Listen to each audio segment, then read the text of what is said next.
नमस्कार, मी अर्पिता सौदत्ती. अभ्यास माझा 10वीचा या कार्यक्रमात आपल्या सगळ्यांचं स्वागत. अभ्यास माझा 10वीचा मध्ये आजचा आपला विषय आहे मराठी आणि प्रामुख्याने आपण 5व्या आणि 6व्या कवितेकडे वळणार आहोत, त्याबद्दल चर्चा करणार आहोत. तुम्हाला काही प्रश्न असतील तर तुम्ही विचारू शकता. त्यासाठी आमचा फोन नंबर आहे 02266630235. पुन्हा एकदा सांगते 02266630235 हा आमचा फोन नंबर आहे. इथे फोन करून तुम्ही प्रश्न विचारू शकता आणि तुमच्या सगळ्या प्रश्नांची उत्तरं देण्यासाठी आज आपल्या सोबत आपल्या स्टुडिओमध्ये आलेले आहेत सिद्धेश दातार सर. सर, तुमचं स्वागत. नमस्कार. जसं मी म्हटलं की 5वी आणि 6वी आपण कविता बघणार आहोत. सगळ्यात आधी 5वी कविता बघूया. विंदा करंदीकरांची ही कविता आहे. या कवितेत काय सांगितलंय त्यांनी? ओके. मुळात कवितेचा अभ्यास करताना विंदांची जी कविता आहे इथे माणसाच्या वृत्तीवरती तिने इथे प्रकाश टाकलेला आहे की माणसाची वृत्ती कशी असते. तर माणूस कायम दुसऱ्याकडनं घेत असतो, पण जेव्हा त्याला देण्याची वेळ येते तेव्हा तो कुठेतरी कंजूस होतो. तर नेमकं प्रत्यक्ष आयुष्य माणसाने जगत असताना काय घेतलं पाहिजे आणि काय दिलं पाहिजे या दोन्ही माणसाच्या स्वभावावरती इथे विंदाने प्रकाश टाकलेला आहे. कवितेमध्ये अत्यंत सुंदर आहे. म्हणजे प्रश्न उत्तरांसाठी तर अभ्यासक्रमात ती आहेच, पण त्याचबरोबर जीवनामध्ये प्रत्यक्ष आयुष्य जगताना आहेत ना खूप खूप काहीतरी शिकण्यासारखं आहे. देणाऱ्यांनी देत जावे, घेणाऱ्यांनी घेत जावे, घेता घेता देणाऱ्याचे हात सुद्धा घेऊन जावे. तर दुसऱ्याची जी देण्याची वृत्ती आहे, त्यांच्यातला दातृत्वाचा गुण आहे, तो आपण घेतला पाहिजे. कवितेचं नावच घेत आहे.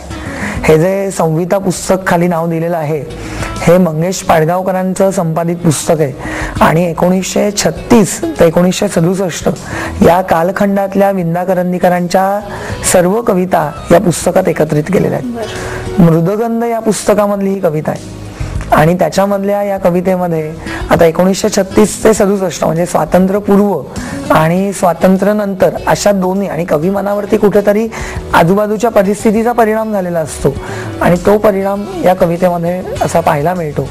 मुळात प्रत्येक कवीचं वैशिष्ट्य असतं. तसं नदी काठ जुमानत नाही तसं एक वेगळं व्यक्तिमत्व ते म्हणजे विंदा करंदीकर. आता घेता हे जे नाव त्यांनी दिलंय कवितेला ते देणारा दाता, तर या अर्थाने घेणारा घेता म्हणून त्यांनी दाता तसं घेणारा घेता हे नाव त्यांनी इथे कवितेला दिलेलं आहे. नक्कीच. तर किती छान सरांनी सांगितलं. आपण कविता नेहमीच वाचत असतो, पण हे असं काहीतरी आउट ऑफ द वे सांगण्यासाठी आपल्याला शिक्षकांची गरज नेहमीच असते. तर तुम्हालाही काही प्रश्न असेल तर तुम्ही फोन करू शकता. कार्यक्रमात पहिला फोन आलेला आहे तो आपण घेऊया. पहिला फोन येतोय पुण्याहून. नमस्कार, काय प्रश्न आहे आपला? हॅलो. हा, बोला. मला समानार्थी शब्द बद्दल विचारायचा होता. मला कारण समानार्थी शब्द मध्ये ना उंच समानार्थी शब्द काय होणार हा विचारायचा होता आणि मला विरुद्धार्थी शब्दामध्ये जे वृक्ष असतात ना त्याला विरुद्धार्थी शब्दात काय म्हणतात हा मला विचारायचा होता. आपल्याला प्रश्न नीट कळलेला नाहीये, पण तरी सर समानार्थी शब्दांबद्दल त्यांनी विचारलं. उच्चस्तरीय मराठी आणि म्हणजे दोन प्रकारचे मराठी असतात. आज आपण उच्चस्तरीय मराठीमध्ये बोलतो, त्यामुळे उच्चस्तरीय मराठीमध्ये समानार्थी शब्द आणि विरुद्धार्थी शब्द हे परीक्षेला व्याकरणामध्ये विचारले जात नाहीत. फक्त त्या शब्दांचा अर्थ भाषा अभ्यास शिकण्यासाठी करायचा असतो, पण परीक्षेला समानार्थी आणि विरुद्धार्थी येत नाही. बरोबर. पुढचा फोन घेत इचलकरंजीहून आपल्याला स्वप्नील फोन करतोय. नमस्कार स्वप्नील, प्रश्न विचार. हा, नमस्कार मॅडम. माझा असा प्रश्न होता की निबंध लेखनाची सुरुवात परत पत्राची सुरुवात ही कशापासून करावी, म्हणजे कसं होते त्यामध्ये भरपूर मार्क्स माझे जातात, पण त्या संदर्भात मला माहिती पाहिजे होती. सर काय सांगा?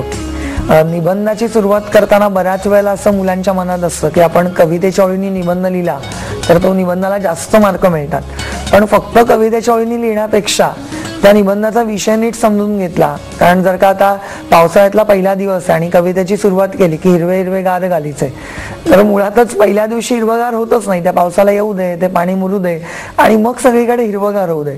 तसं निबंधाची सुरुवात करताना अगदी ओघवती पाहिजे आणि पहिल्या वाक्यापासून शेवटपर्यंत असे कमीत कमी 4 परिच्छेद मांडले पाहिजेत.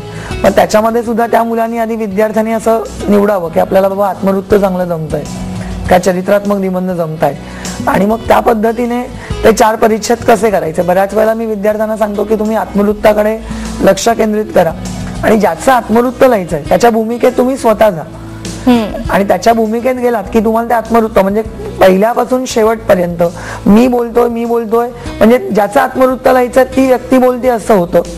त्यामुळे निबंधाची सुरुवात करताना असं फक्त कवितेनीच केली पाहिजे म्हणण्यापेक्षा ओघवतेपणाने केली तर जास्त चांगली. आणि आत्मवृत्तामध्ये असं लक्षात घेतलं पाहिजे की समजा आता तुरुंगाचं आत्मवृत्त लिहायचं तर मुलं म्हणतात की नाही शुकशुक आवाज आला, मी इकडे बघितलं तिकडे बघितलं, मग हे असं याच्यामध्ये 4 ओळी स्वतःच्या वृत्तात स्वतःची माहिती सांगितली जाते. तर त्याहीपेक्षा डायरेक्ट सुरुवात करावी विद्यार्थ्यांनी की तुरुंग कसा बोलतोय, मग असा काहीतरी त्यांनी प्रसंग डोळ्यासमोर उभा करावा की अरे किती वेळ माझ्याकडे बघतोय, जा तुला शाळेतल्या बाई शोधत असते, आज शाळेची सहल आली आणि त्यानिमित्ताने मला तुझ्याशी बोलण्याची संधी मिळाली, तुझ्या डोळ्यामध्ये असंख्य प्रश्न आहेत जे माझ्याशी बोलतायत, तर त्या संधीचा उपयोग करून मी अशी संवाद साधतोय.